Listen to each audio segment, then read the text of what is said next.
You're watching HFO-TV. Hi, I'm Greg Frick, HFO Investment Real Estate. Welcome back to HFO-TV. Today we've got Charles Miller, owner of Anytime Plumbing, and we're going to discuss some of the changes in the hot water heater size requirements that are now in place. Thank you for coming. Thank you for having me. Maybe you can give a little, just a background on how long you've been in the business and kind of what you do, and then we can kind of get into these new changes that we're seeing in the industry. Yeah, I've been in the plumbing service business now for 32 years.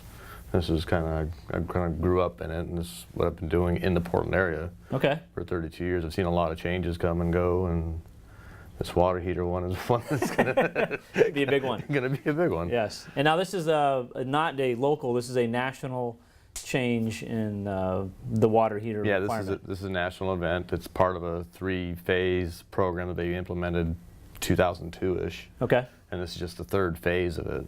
And to think that there aren't going to be other phases would be wrong. There are going to be probably other things coming down the pike. Right. They may be years from now, but. And this third phase takes effect coming up April 16th. April 16th. Okay, right after tax day. Yeah. Yeah. Funny how they do that. Okay. It affects the manufacturing of the tank. Okay. So the existing tanks that you're accustomed to will still be available until the suppliers run out of them. Got it. Okay. Yeah. So don't think that April 16th is the last day you can buy those. Granted, everybody hearing this, it may be the last day. So this is similar to the kind of like the fluorescent light bulbs. Exactly. They still have them, but when they're not making any more of them, and so when they're out, they're out. They're out. Got it. Okay. So what is the requirement on the hot water heaters? What's the manufacturer's now going to have to make a more insulated hot water heater? That's the goal. They're just looking for higher efficiency water heaters. It doesn't affect commercial water heaters as of right yet. Okay. The commercial water heaters that we have meet the efficiency levels that they require. Got it. The residential ones, which apply to a lot of multifamily, right? Because individual units have 50-gallon water heaters, and they are going to be sometimes 4 inches wider, sometimes 4 inches taller. Because of the insulation? Because of the insulation factor. Got it, okay. So the issue is going to be on replacing, if we don't have the space, because you still have the same clearance requirements and all that. Exactly. That's going to be the problem, is getting it into the spaces. It affects the electric water heaters more than the gas water heaters. So if you have gas units, don't be so concerned. But electric units, yes, you need more room. And that's because the efficiency on the gas ones are not requiring that kind of insulation, or they can do more? Gas units are higher efficiency than electric anyway. Got it. So we're talking 4 more inches usually on top, maybe 4 all the way around? 4 all the way around. Which doesn't sound like a big increase, but when you're putting it in a closet or putting it in a, underneath the counter. Yeah, the under the counter ones, those are going to be the ones, and subject to the manufacturer, you will be able to find something that will fit in that space. However, it will not have the gallon capacity that your current unit has. I got it. Okay. That's what's going to kill you. So they're still going to make the small ones, but now with the added dimensions, your water capacity is going to go down. It's going to be very much diminished. It'll be diminished by just about 12 gallons. So are you seeing now owners modifying their spaces in preparation for this on multifamily, or what have you seen? Yeah, we're currently relocating, especially the under-the-counter ones behind, and I don't know who and who doesn't have them, but many water heaters are actually behind a dishwasher. You have to pull a dishwasher out and sit in a little cubby hole. Yeah, a little corner they sit. Exactly. Yeah, in the kitchens. Yeah, in the 1970s construction. Yes. So we're doing a lot of those. We're retroing them. We're replumbing them into closets, open closet spaces. Okay. And so we're just taking them out of that space. We're putting regular 50-gallon electrics in, plenty of room to do them, and it's done.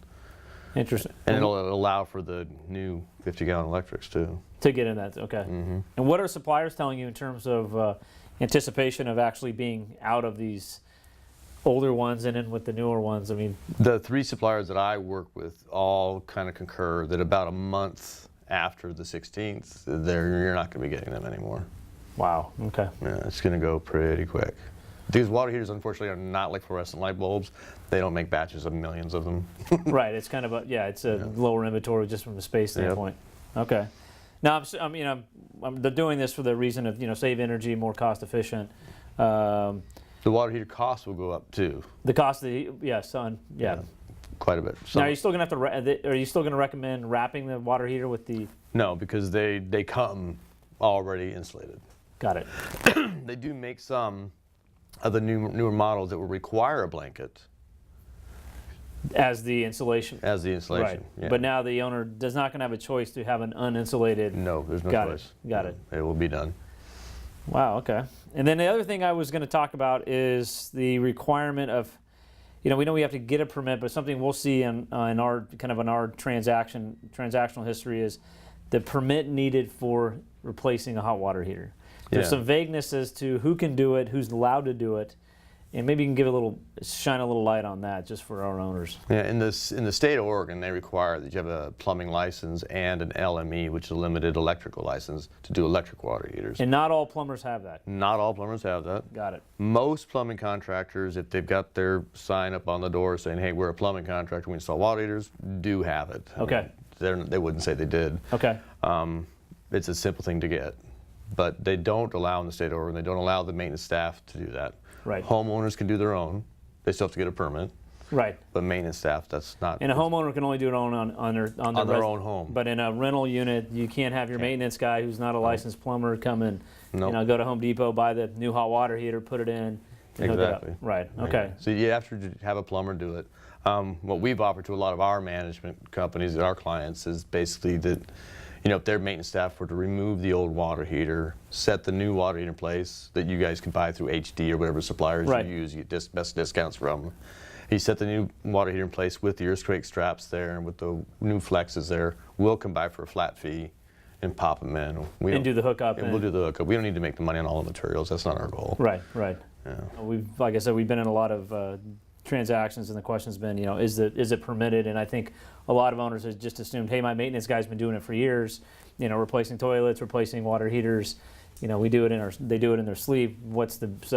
Yeah, there was a time when the state of Oregon had gone to allowing all the maintenance staff to do it. It was during one of the booms, just 10 years ago. Okay. Where they said, hey, we're going to let the maintenance staff, as a representative of the property owner, install water heaters, be able to do these and get permits. But you still had to have a permit. Right. There's never been a time when they were not allowed to be permitted. But the change has been, you've got to get a permit. The change is having, the change is now you have to have a licensed plumber. And with the electrical, I got you. Okay, so that's been the big change for you. That's the big change. So if owners have questions if they have more questions regarding this, you can be reached at the number below and the website below. Is there anything else we should be looking out for in terms of the hot water heater? I mean, it sounds like if you want to stock up, you better do it soon. Yep, going to be out of them. I would definitely, if you've got a good connection with HD and you've got a bunch of low boys under the counter, I would buy a substantial amount of them. Yes, yes. I would definitely put them away. Well, thanks again for coming. That was very informative, and we'll get back to you again. See you soon on HFO-TV. Thank you. Thank you very much. Thanks, that was great. Thank you. Thanks for watching HFO TV. To learn more about HFO, call or visit our website.